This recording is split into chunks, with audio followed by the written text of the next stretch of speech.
En fait, vous recevez Daniel Tour. Voilà. Présentez-nous un peu Daniel Tour. Daniel Tour, le porte-parole dans l'équipe de campagne de Frédéric Bastiat. Que je croyais mort. Moi aussi, alors justement il va falloir nous l'expliquer. Daniel Tour est également un militant et un auteur libéral, puisque vous sortez un nouveau livre dans un mois, vous allez également nous en parler. Alors justement, parlez-nous un peu de Frédéric Bastiat qui est décédé pourtant en 1850. Pourquoi avoir c'est fait... pas hier en plus. Oui, ça remonte maintenant. Pourquoi avoir fait cette fausse candidature à la présidentielle qu'on peut retrouver sur votre site internet bastia2012.fr par exemple? Écoutez, parce que les libéraux ont un problème, ils n'ont aucun représentant à l'élection présidentielle. Et ça fait déjà 2 fois que ça dure, c'est-à-dire qu'en 2007, nous n'avions déjà pas de représentants à l'élection présidentielle. 2012, rebelote, où on n'a qu'une brochette de candidats qui proposent tous davantage d'État, davantage d'intervention de l'État dans la vie des Français. Et nous pensons que ce n'est pas la bonne solution. Nous pensons qu'au contraire, actuellement, l'État a une place démesurée dans la vie des Français et dans la société, qu'en l'espace d'un siècle, on est passé de 12% des dépenses de l'État à 56%, et qu'il faut que ça cesse, et que malheureusement, aucun des candidats à l'heure actuelle ne propose une vraie diminution du périmètre de l'État dans la vie des Français. Alors tout est prévu dans votre initiative comme dans une vraie campagne. Vous êtes le porte-parole de campagne. Il y a un programme officiel qui sera dévoilé le 5 mars. Il y a un clip de campagne. Vous n'êtes pas parti à la chasse aux voix par contre, au parrainage, aux signatures. Mais si, on a eu des parrainages. On a eu 500 On a Alexis de Tocqueville qui est mort il y a 150 ans qui nous a parrainés. Ah oui, aussi, vous faites on a eu Benjamin Constant. Non, on a des grandes signatures qui nous ont parrainés pour ces élections. Mais alors, vous n'êtes manipulé par aucun parti. Vous n'allez soutenir aucun candidat à la présidentielle. Vous pouvez nous l'assurer aujourd'hui? Je peux vous le garantir. Aujourd'hui, les libéraux sont vraiment fatigués du choix qu'on leur propose. Il n'y aura aucune instruction de vote de Frédéric Bastiat au premier tour comme au second tour. Les soutiens à Frédéric Bastiat, il y a une grande partie qui vont s'abstenir, d'autres qui vont voter blanc et d'autres qui font le choix qu'ils veulent. Mais en tout cas, on ne fera aucun appel à un candidat officiel. Ça, c'est sûr. On imagine qu'actuellement, tout de même, le parti le plus libéral en France, c'est l'UMP. Écoutez, je suis désolé de vous décevoir. Malheureusement, non. L'UMP est un parti qui est très étatiste. Le bilan de Nicolas Sarkozy est très décevant pour les libéraux. C'est le président aux 23 taxes supplémentaires. C'est le président au grand emprunt. Dans un pays surendetté, Nicolas Sarkozy n'a rien trouvé de mieux que de lancer un grand emprunt. C'est le président qui a multiplié les bidules et les machins pendant 5 ans pour intervenir davantage dans la vie des Français. Nicolas Sarkozy, d'ailleurs, le dit lui-même, il n'est pas libéral. Il l'a encore répété lors de sa candidature, lors d'une intervention il y a quelques semaines. Il en a profité pour taper sur Alain Madelin, qui est le plus présent d'ailleurs sur la scène politique depuis bien 10 ans. Donc, c'est vous dire si... Nicolas Sarkozy et l'UMP ne sont pas libéraux. Bayrou n'est pas libéral, Hollande est bien sûr pas libéral. Nous avons donc uniquement des candidats qui proposent davantage d'étatisme. Alors justement, un certain nombre de personnalités politiques ont lancé il y a quelques semaines Galaxie libérale, parmi elles Hervé Novelli, Luc Châtel. Est-ce que ce ne sont pas justement les acteurs du libéralisme politique de demain? Vous n'y croyez pas? Écoutez, l'avenir le dira. Ce qui est sûr, c'est que pendant 5 ans, on ne les a pas beaucoup entendus. C'est-à-dire que pendant 5 ans, vous avez entendu Borloo qui a beaucoup râlé sur des thèmes sociaux. Vous avez entendu des écologistes qui ont beaucoup râlé sur des thèmes écologistes. Vous avez entendu Christine Boutin, on entend, qui est pour les chrétiens démocrates. Mais alors les libéraux, moi je ne me rappelle pas, peut-être vous, mais moi je ne me rappelle pas d'une intervention libérale pour dire non, ça suffit comme ça. Nicolas Sarkozy fait fausse route. Il ne faut pas que l'État intervienne davantage dans l'économie. Moi je ne me rappelle pas. Et Galaxie libérale, justement, vous y croyez pas, cette nouvelle organisation qui est politique, qui est en train de naître? Écoutez, ce qui est certain, c'est que les libéraux, dans les prochaines années, vont se réorganiser d'une manière ou d'une autre. Tout ce qui conduit à, l'émergence d'une vraie force libérale est positive. Mais pour l'instant, c'est beaucoup trop tôt et je ne me sens pas tellement concerné actuellement. Parce que Daniel Tour, justement, dès l'élection présidentielle, dès le lendemain de cette élection, il va y avoir une reconstruction à droite. On sait très bien que finalement, quel que soit le résultat, Nicolas Sarkozy n'aura plus la légitimité sur le parti. Et à ce moment-là, comment est-ce que vous agirez pour défendre vos convictions libérales? Écoutez, d'abord, on va décider en interne, dans l'équipe de campagne de Frédéric Bastiat, qu'est-ce qu'on va faire avec cette initiative. Vous êtes combien? Écoutez, on est maintenant, dans l'équipe de campagne, on est une dizaine. Il y a des gens qui vous soutiennent? On a 400-500 personnes maintenant à qui on est en contact, qui se sont manifestées pour nous soutenir. Donc on espère qu'on va buzzer, et en vrai aussi, parce qu'on va avoir des gens qui vont tracter à Rennes, à Strasbourg, à Paris. On va avoir des gens qui vont coller des affiches pour Frédéric Bastiat sur les murs. Donc on présente un vrai candidat. Ce qu'on souhaite ensuite, c'est que le libéralisme soit défendu d'une manière plus efficace qu'il a été donc depuis une dizaine d'années. C'est-à-dire en s'appuyant sur le libéralisme classique d'une part, qui est donc le libéralisme de Frédéric Bastiat, et d'autre part sur une école économique qui s'appelle l'école autrichienne, qui a une vision très critique du système financier, bancaire et monétaire à l'heure actuelle. Et nous pensons que c'est la meilleure voie pour défendre le libéralisme dans les prochaines années. Alors justement, qu'est-ce que vous proposez sur le fond, je vais y arriver, comme proposition pour les mots 2012. comme il vous arrive. Alors, d'une manière générale, donc, on s'appuie donc sur la doctrine de Frédéric Bastiat, qui a été un député au XIXe siècle et qui a proposé à chaque fois de laisser le libre choix aux Français. C'est-à-dire que les Français actuellement perdent une partie de plus en plus importante de leur pouvoir d'achat, du fruit de leur travail qui est confisqué.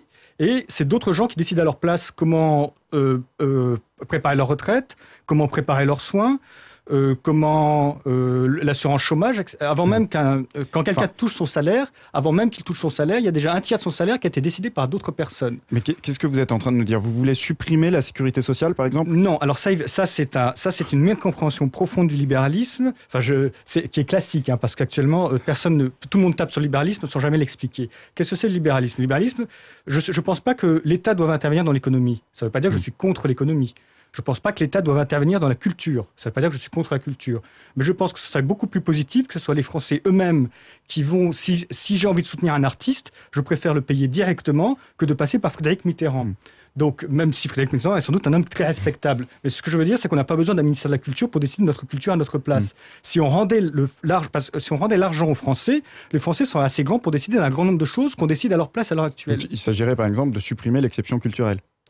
Ça c'est assez marginal, mais il y a beaucoup. Actuellement, le milieu, puisqu'on parle de la culture, le milieu de la culture est quand même truffé de subventions, il n'y aurait pas de commande, par exemple, pas de commande d'opéra contemporain, pas de commande d'œuvres contemporaines. Je sens le futur chevalier des arts et des lettres s'ériger. Tout à fait. Je m'étonne effectivement qu'on puisse dire un ministère de la Culture ne sert à rien. Je veux dire qu'effectivement, le public n'a pas forcément la connaissance, l'histoire, enfin... Vous voulez qu'une élite étatiste nous gouverne pour décider de nos goûts. Mais en fait, les arts sont portés d'abord par des connaisseurs et par des amateurs éclairés. Ils ont envie... Il y a des passionnés de jazz, il y a des passionnés d'opéra, il y a des passionnés de théâtre. Mais à chaque fois qu'on a remis la culture entre les mains, j'ai envie de dire, de la majorité, je veux dire, on en a toujours fait un peu n'importe quoi. Il va y avoir des niches, élitistes, il va y avoir des gens qui si on rend l'argent aux Français, les Français qui sont passionnés par le jazz vont soutenir les meilleurs artistes de jazz. Les Français vont surtout dire, on a autre chose à faire et autrement dépenser notre argent que de commander un nouvel opéra ou construire une pyramide du Louvre ou un opéra Bastille. Il y aura les amateurs de techno qui vont soutenir leur techno, qui vont soutenir les meilleurs artistes de techno, pas ceux qui ont réussi à toucher une subvention du ministère de la Culture. Il y aura les artistes de jazz qui vont soutenir les meilleurs artistes de jazz et les amateurs d'opéra. Le libéralisme, c'est un peu l'anarchie, parce que là, a priori... Pourquoi c'est l'anarchie? Parce que les gens décident par eux-mêmes, c'est l'anarchie? C'est parce que les gens... Il vous faut un ministère de la Culture pour que tout le monde soit bien en rang, marche au même pas, pour décider comment organiser la culture. Il nous faut un ministère de la Culture et de la Communication. Imaginez, si tout le monde voulait maintenant avoir une chaîne de télé, ce serait un peu compliqué. Alors ce serait un peu le même problème. Alors, juste pour finir sur la culture, c'est un sujet parmi d'autres. Mais encore une fois, je suis passionné par la culture, moi aussi, et je pense que si on me rendait mon argent, je soutiendrais les artistes de meilleure qualité. Le ministère de la Culture a été créé parce que vous avez peut-être un niveau culturel peut-être supérieur à l'agriculture dans le Larzac qui lui ne sera pas du tout vers quoi... Mais j'ai pas envie que l'agriculteur dans le Larzac paye ma culture. Pourquoi est-ce que je demanderais à quelqu'un que je connais pas? Pourquoi est-ce que j'irais piller les revenus d'un agriculteur pour qu'il soutienne mes propres goûts? Vous payez aussi un peu sa subvention pour l'agriculture. Dans ce cas-là, à quoi ça sert? Dans ce cas, la bonne question, c'est à quoi ça sert tous ces mélanges, tous ces flux d'argent croisés entre tous, et au milieu, à quoi ça sert? Finalement, l'agriculteur serait beaucoup mieux à garder son argent pour soutenir l'artiste qu'il veut ou s'il a envie d'un nouveau champ de betterave. Et moi, je serais beaucoup mieux à garder mon argent pour soutenir l'art qui m'intéresse. Mais Daniel... au milieu de ce circuit, excusez-moi, je finis. Oui. Au milieu de finalement, en rendant l'argent aux Français, on continuera d'avoir de la culture et de l'agriculture, mais simplement, les gens qui actuellement décident à notre place, mais effectivement, ils auront moins de pouvoir. Et c'est ça qui les dérange fondamentalement. C'est qu'ils ne servent à rien dans cet échange. Il y a simplement des flux et c'est eux qui veulent être au centre, une gare d'aiguillage qui décide pour tout le monde. Et Daniel Tour, justement dans un système libéral où chacun pourrait choisir, est-ce que vous ne craignez pas que les gens se comportent en passagers clandestins, tout simplement?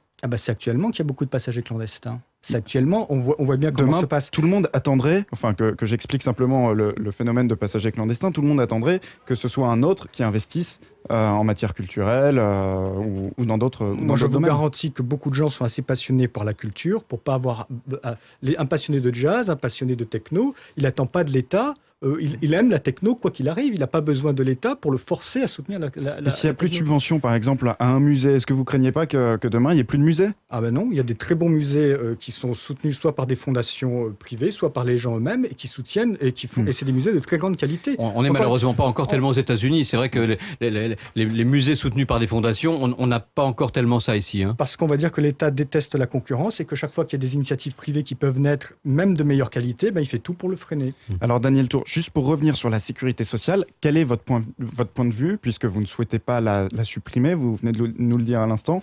En fait, ce que je propose, c'est que les Français décident par eux-mêmes. L'assurance maladie, l'assurance des soins est un sujet qui est très complexe, mais il faut bien voir que le système à l'heure actuelle ne fonctionne pas correctement. Les Français payent très cher leur assurance maladie. Et en fait, on mélange dans l'assurance maladie deux phénomènes qui sont tout à fait distincts. Un premier, c'est l'assurance pure, c'est-à-dire que vous assurez votre voiture, vous n'êtes pas particulièrement solidaire de tous les autres automobiles. Simplement, quand il y en a un qui a un problème, il est dédommagé. Donc ça, c'est l'assurance. Et il y a une chose qu'on peut appeler, disons, le soutien aux plus démunis, qui est une autre chose, ou la charité en tout cas, c'est deux opérations qui sont différentes. Dans un premier cas, c'est une opération entre personnes égales, qui cotisent de la même manière, qui n'ont pas besoin de particulièrement d'aide, mais qui mettent en commun des ressources. Et ça se passe parfaitement de l'État. Ça s'appelle et c'est comme ça, historiquement, d'ailleurs, que c'est né. Les ouvriers n'ont pas attendu un François Hollande, un Nicolas Sarkozy ou un Mélenchon pour se soutenir. Ils voyaient bien qu'ils avaient des besoins, donc ils ont fait des caisses de chômage tout seuls comme des grands, sans attendre l'État. Et quand il y en avait un qui avait un problème de santé, la caisse ouvrière permettait de soutenir l'ouvrier malade. Donc, par exemple, vous seriez pour la suppression de la CMU, de la couverture médicale universelle? Après, donc, il y a les soutiens aux gens qui ont aucun moyen de se soutenir. Donc ça peut être pris soit en charge par des associations philanthropiques, il y en a déjà qui fonctionnent très bien. Et encore une fois, il faut bien voir que ce n'est pas un somme à jeu égal. C'est-à-dire que les Français ne vont pas payer en plus par rapport à ce qu'ils payent aujourd'hui. Simplement, on leur restitue leur argent et ensuite, ils sont libres de donner à des associations qui mais ils ne donneront pas. Ils auront autre chose à faire que de donner leur argent. Vous avez quand même une vision extrêmement négative de la nature. Mais les gens ont besoin de leur argent, surtout en ce moment, surtout en période de crise. On pourra parler leur bas de laine, ils vont faire leur bas de laine. On pourra parler de la crise, mais enfin quand même, c'est quand même assez frappant de voir qu'on a tous le mot fraternité, solidarité à la mot, et le mot solidarité à la bouche, et que dans le même temps, finalement, on compte sur l'État pour être généreux à notre place, pour être cultivé à notre place, pour être... visiblement, nous sommes des sortes d'insectes un peu égoïstes, méchants et incultes, et on a besoin d'un dieu, d'un demi-dieu. Des cafards de Van Est. Qui s'agite dans tous les sens, et on a besoin de cette divinité, on a besoin de Nicolas Sarkozy, de François Hollande. Peut-être Oui, voilà, d'un Dulce qui va nous guider. Pas forcément d'un Dulce, mais d'un Louis XIV. Écoutez, je crois pas. Je crois au contraire que nous sommes... évidemment, il y a des salauds qui existent, il y a des imbéciles et des méchants, c'est sans doute, mais il y a aussi beaucoup de gens qui sont décents.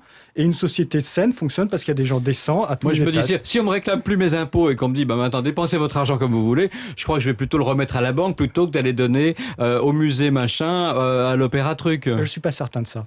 Je pense que vous sous-estimez.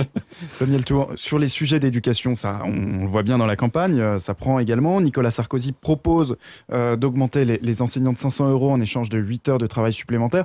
Vous, j'imagine que vous avez une vision plus libérale sur ces sujets-là également. Quelles sont vos propositions ? Alors, l'éducation, d'abord, il faut bien comprendre une chose, c'est qu'on a un système qui est extrêmement monopolistique. C'est-à-dire qu'on a à peu près 200 personnes au ministère de l'Éducation qui décident pour l'éducation des enfants, des 60... Enfin, je ne sais pas combien d'enfants, disons, des 40 millions de Français qui ont fait plein d'enfants. Donc, on a 200 personnes qui décident pour tout le monde. Et tous les problèmes, même les micro-problèmes, remontent donc au niveau du président qui va décider combien de temps les enseignants vont travailler, qu'est-ce qu'ils vont enseigner. On voit bien combien ils vont gagner en plus. Combien ils vont gagner en plus ou en moins. Nous proposons un système beaucoup plus décentralisé qui passe par le chèque éducation. C'est-à-dire qu'au lieu d'avoir un ministère énorme qui centralise un peu comme à l'économie soviétique et qui décide pour tout le monde, on donne aux Français, parce qu'il faut que chaque enfant, même les enfants des familles pauvres ou des parents, chaque enfant dispose d'instruction par un chèque éducation. C'est-à-dire que l'État donne une somme donnée pour chaque enfant à chaque parent, et le parent peut le dépenser dans l'établissement scolaire de son choix. Les établissements scolaires sont, eux, complètement autonomes. Et le ministère sert quand même, évidemment, pour donner des niveaux minimums. Il faut apprendre à écrire et à lire à tel âge, etc. Mais c'est les parents qui décident dans quel établissement ils mettent leurs enfants. Et les établissements sont complètement autonomes pour recruter, pour animer une équipe pédagogique. Les professeurs répondent d'abord de leur classe et on supprime aussi totalement le statut de fonctionnaire pour les professeurs. Chaque établissement recrute et licencie comme il souhaite les professeurs. Mais alors, le risque, c'est que les meilleurs établissements deviennent très chers et ne soient plus accessibles par les classes populaires. D'abord, je voudrais juste vous attirer l'attention sur la situation actuelle. À la situation actuelle, si vous êtes à Henri IV ou à certains collèges de certaines zones, on ne peut pas dire qu'on est dans l'égalité. Au contraire, les statistiques montrent que jamais il y a aussi peu d'ouvriers dans les classes préparatoires qui mènent directement aux grandes écoles. Donc, on peut dire que si... Et une deuxième remarque, ceux qui travaillent, même les salaires les plus bas, payent plein pot pour l'éducation de leurs enfants. On ne leur fait pas de cadeaux quand on paye l'éducation de leurs enfants. Par leur force du travail, les ouvriers payent l'éducation de leurs enfants. Et si on rendait l'argent aux ouvriers pour qu'ils décident, pour qu'ils donnent dans un établissement ou un autre, est-ce que vous croyez qu'ils mettraient leurs enfants dans des établissements qui ne vont pas mener leurs enfants avec des bonnes chances de succès ? Aujourd'hui, il y a justement les classes, ceux qui sont bien introduits dans le milieu de l'éducation et les classes riches qui peuvent payer une bonne éducation à leurs enfants. Si on donnait l'argent que les ouvriers payent déjà à l'éducation nationale pour que les enfants pour qu'ils choisissent eux-mêmes l'établissement scolaire pour leurs enfants, les ouvriers, ils ne mettraient pas leurs enfants dans un établissement... Sur les questions de sécurité et de justice, comment est-ce que vous verriez la chose ? Alors ça, c'est un sujet. Pour les libéraux, l'État a une fonction. Doit d'abord s'assurer des fonctions régaliennes, c'est-à-dire qu'il doit s'assurer de la police, de la justice. Donc là-dessus, vous ne toucheriez à rien. Je pense qu'il y a pas mal de dysfonctionnements, mais de toute manière, c'est un ministère qui doit être. Le ministère de la Justice en particulier est sous-dimensionné. C'est-à-dire qu'on s'occupe plus. L'État. La Déclaration des droits de l'homme de 1789, l'article 2, c'est l'institution politique doit s'occuper de protéger les droits naturels et inaliénables de l'homme, la liberté, la propriété, la sécurité. Aujourd'hui, l'État s'occupe de faire rouler des trains, de faire de la télé, de faire de la culture, de faire plein de choses, mais il ne s'occupe plus de ce qui doit être le cœur de sa mission, la justice. Donc si nous mettrions des moyens pour la justice. Alors Daniel Tour, je vais un petit peu revenir dans l'actualité. Pour vous, on imagine que les dernières propositions de François Hollande sur la fiscalité ont dû vous faire bondir. Par exemple, celle de taxer les hauts revenus à hauteur de 75%. Qu'est-ce que vous en pensez ? Écoutez, d'abord, c'est une mesure qui est extrêmement symbolique, donc tout le monde sait qu'elle est complètement inefficace. Oui. C'est pas ça qu'elle va pas changer. Elle va pas changer la face du monde. Donc c'est extrêmement symbolique. Ce qui est quand même frappant, c'est que ça veut rien dire parce que de toute manière, tout le monde sait que les riches ne vont jamais payer 75% d'impôts sur leurs revenus. Ils vont partir ou ils vont trouver des niches fiscales qui sont partout. Ce que nous proposons à la place. Pour vous, c'est un coup de com'. C'est un coup de com' d'égalitarisme très français. On est très préoccupé par l'égalité, mais pas l'égalité devant la justice, l'égalité tout court. Et par contre, on ne parle pas du tout de la liberté. Ce que nous proposons, c'est la flat tax, c'est-à-dire l'abolition de toutes les niches fiscales. Et tous les Français additionnent leurs revenus à la fin de l'année et ils payent 10 ou 15%, il faut déterminer le montant. Mais on économise. Donc ça veut dire que les riches payent à nouveau les impôts, ce qu'ils ne font pas actuellement. Et c'est beaucoup plus simple pour tout le monde. On n'a pas besoin de passer... Ils en payent quand même un peu, quand même, ceci. Oui, quand même, par rapport... c'est les classes moyennes qui payent le maximum d'impôts par rapport à leurs revenus. Clair. Si on faisait une flat tax, il n'y aurait plus de niche fiscale, tout le monde paierait la même somme, et pour nous, ça serait quand même beaucoup plus simple, contribuable. On ne passerait pas notre temps à essayer de comprendre les 6 pages ou 17 pages de formulaire. On additionne nos revenus, on paye 10 ou 15% sur tous nos revenus, et puis voilà. Et basta. Voilà. Merci beaucoup Daniel Tour. Je rappelle que vous êtes militant, auteur libéral, porte-parole dans l'équipe de campagne de Frédéric Bastiat, qui n'est pas ressuscité. Oui, tout à fait. Vous prenez un café avec lui un de ces jours ? Écoutez, on fait des séances de spiritisme, on parle beaucoup avec lui. C'est formidable. Il existe un site internet. Bastia2012.fr.